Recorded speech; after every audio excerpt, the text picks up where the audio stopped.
Bem, vamos lá, função de segundo grau. A função de segundo grau, ela é uma função onde o x que vai estar elevado a 2, tá bom? Então, por exemplo, f de x é igual a x ao quadrado mais bx mais c, tá? Então, para que a função seja de segundo grau, a gente precisa ter o x ao quadrado. Se a gente precisa ter o x ao quadrado, o a precisa ser diferente de zero, certo? Então, a diferente de zero. Pode ser a negativo? Pode. Pode ser a positivo? Pode. Só não pode ser zero. Senão, se eu tiver 0x ao quadrado, eu vou ter aqui bx mais c. Isso daqui é uma reta, né? Não é uma função de segundo grau. É uma função de primeiro grau, tá? Então, o a precisa ser diferente de zero para que a função seja de segundo grau. O que mais que a gente sabe sobre essa função? Essa função, o gráfico dela vai ser uma parábola, tá bom?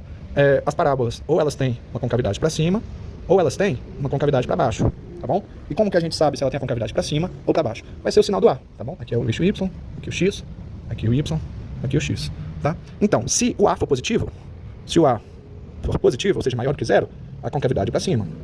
Se o a for negativo, a concavidade para baixo, tá bom? O pessoal até faz umas ligaçõezinhas, né, uns macetezinhos. Eles colocam como se fosse um olhinho aqui, e como ela tá positiva, ela tá feliz. Como ela tá negativa, ela tá triste, né? Mas enfim, lembrando que o a negativo, concavidade para baixo, e a positivo, concavidade para cima, é o que importa, tá? Outras coisas importantes sobre a função de segundo grau.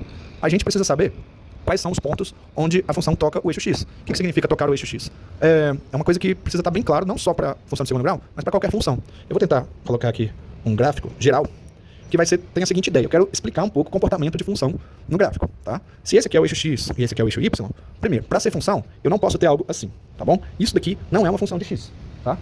Por quê? Porque na definição de função, para cada valor de x eu tenho que ter um valor de y. Porém, para valores, por exemplo, aqui, né, para esse valor, por exemplo, x igual a 1, eu tenho um y valendo, sei lá, 1 e y valendo menos meio.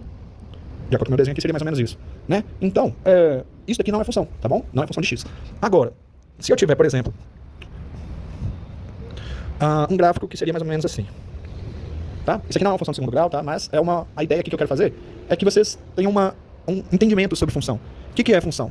Como que a gente analisa o gráfico de uma função? A gente vai tentar entender o que está acontecendo com os valores de y na medida que o meu x varia, tá bom? Por exemplo, quando o meu x vale 0, certo? Imagina que é como se fosse uma partícula que está andando em cima desse gráfico aqui. Eu quero saber qual que é a altura dessa partícula em cada ponto de x. É como se o x fosse o tempo, sabe? Por exemplo, no momento em que o meu x vale 0, ou seja, no tempo 0, a minha partícula está aqui. No tempo 1, a minha partícula está aqui, certo? Aí ele pergunta, por exemplo, em que tempo a minha altura é 0, tá bom? E aí, essa é a raiz da função. A raiz da função é em quais valores de x eu tenho y igual a 0, tá? E aqui, no caso, a gente também pode tentar analisar, por exemplo, onde que ela é decrescente, onde que ela é crescente. O que significa ser decrescente? Imagina que minha partícula está aqui. Para ter chegado aqui, antes disso, ela teve que subir. Se ela subiu, ela era crescente. A partir desse ponto aqui, ela começou a descer. Então, ela é decrescente. Chegou aqui nesse ponto aqui, ela deixou de ser decrescente e começou a ser crescente de novo, certo? Então, intervalo de crescimento e decrescimento é uma coisa que é muito importante para análise de gráfico e que é fácil de analisar, entendendo do que se trata, tá bom? Então, função decrescente é aquela que desce, função crescente é aquela que sobe, né? Basicamente isso.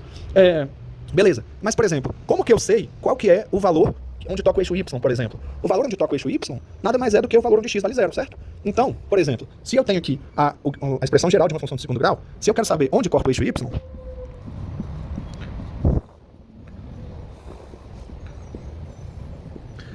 se nesse ponto o meu x vale 0, certo? Se eu tenho aqui x e nesse ponto ele vale 0, para estar aqui nessa altura, basta eu fazer o f de 0. Então, f de 0 é igual a vezes 0 ao quadrado, mais b vezes 0, mais c. Porém, qualquer número vezes 0 é 0. Fica aqui na mesma coisa. Então, em qual ponto que ele vai tocar o eixo y? No ponto c, tá bom? Então, se você olha a expressão de uma função de segundo grau, você consegue saber de cara onde que ela vai tocar o eixo y. Por quê? Basta eu ver qual que é o c da equação, tá bom? Beleza. Então, vou colocar aqui uma setinha e dizer que é onde toca o eixo y. Intercepta. Beleza? E agora, como que a gente faz para saber onde que a função toca o eixo x, tá bom? O eixo x, onde toca o eixo x, é o que a gente chama de raiz. Para a função de segundo grau, a gente precisa entender que, primeiro, vou reescrever essa expressão aqui da seguinte forma. A gente costuma dizer que f de x é igual a ax ao quadrado mais bx mais c. Porém, uma outra forma de denotar é dizer que o f de x é o y. Então, y é igual a ax ao quadrado mais bx mais c, tá bom? Então, essas duas coisas aqui são sinônimas. F de x é o y, tá bom? E se naquele meu gráfico eu tinha aqui uma parábola aqui, por exemplo, quando a parábola toca o eixo x, é porque a altura dela é 0. E a altura é 0 significa que o y é 0. Então, se o y for 0,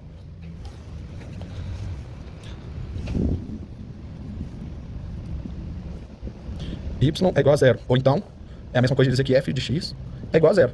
Se o y é 0 ou f de x é igual a 0, basta eu pegar esse lado aqui da igualdade e dizer que isso é igual a 0. Então, ax ao quadrado mais bx mais c é igual a 0. Certo? mas como que eu vou fazer esse tipo de conta? Né? Dependendo do valor de A, B e C, vai ser sempre do mesmo jeito? Olha, tem algumas técnicas, mas tem uma técnica geral que serve para qualquer função de segundo grau, tá bom? Vamos lá. A técnica geral é conhecida como fórmula de Bhaskara, né? Acho que todo mundo já ouviu falar, pelo menos. Mas, primeiro, a gente calcula o delta. Certo? Delta é essa letrinha que parece um triângulo, uma letra grega, tá bom? E o delta, o cálculo dele vai ser o seguinte: B ao quadrado menos 4 vezes A vezes C. Então, por isso que é importante, quando você vê uma equação de segundo grau, uma função de segundo grau, você já identificar quem que é o A, quem que é o B, quem que é o C, tá bom? Por exemplo, se eu tenho a função de segundo grau, que é, por exemplo, 4 mais 5x ao quadrado mais 3x é igual a zero, beleza? Vamos pensar. Primeiro, quem que é o A, quem que é o B, quem que é o C? Aqui, a gente pode pensar que o primeiro é sempre o A, o segundo é sempre o B, o terceiro é sempre o C, só que tá errado. A ideia é você ver quem é que tá junto com x ao quadrado, quem é que tá junto com x e quem é que não tá junto de x nenhum, tá bom? Então, por exemplo, esse aqui não tá junto de x nenhum, ele vai ser o nosso C. Esse aqui tá junto do x ao quadrado, então vai ser o nosso A. E esse aqui vai ser o nosso B, que é o que tá junto do x, tá bom? Então, identificando quem que é o A, o B e o C, a gente já consegue jogar nessa fórmula, tá bom? E depois, como que é o cálculo depois de achar o valor de delta? Primeiro, a gente tem 3 possibilidades. O delta ser positivo, delta ser negativo e delta ser zero. Se o delta for positivo, então vamos lá. Se delta for maior do que zero, então a função vai ter duas raízes.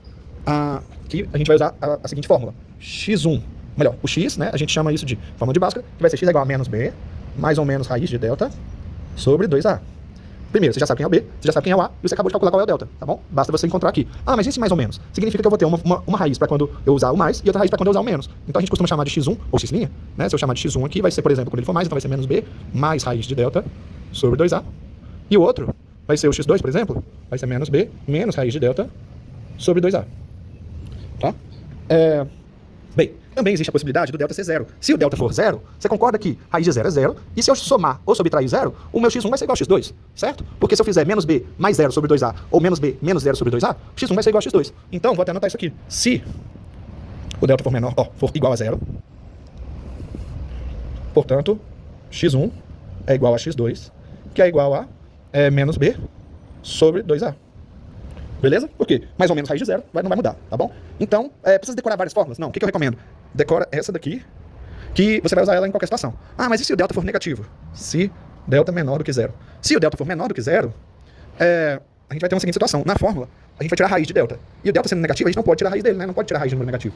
Certo? Então, a gente não vai ter raiz caso o delta for negativo. Mas como assim não tem raiz? Pois é, vocês concordam que se eu tenho o eixo y, o eixo x, e o meu gráfico ele não toca o eixo x, significa que o meu delta é negativo. Eu vou colocar um desenho aqui, alguns desenhos, para vocês terem uma noção. Por exemplo, delta maior do que zero tem duas raízes. Isso significa que quando eu tenho gráfico, esse gráfico toca em dois pontos. Por exemplo, esse aqui vai ser o meu x1 e esse aqui vai ser o meu x2.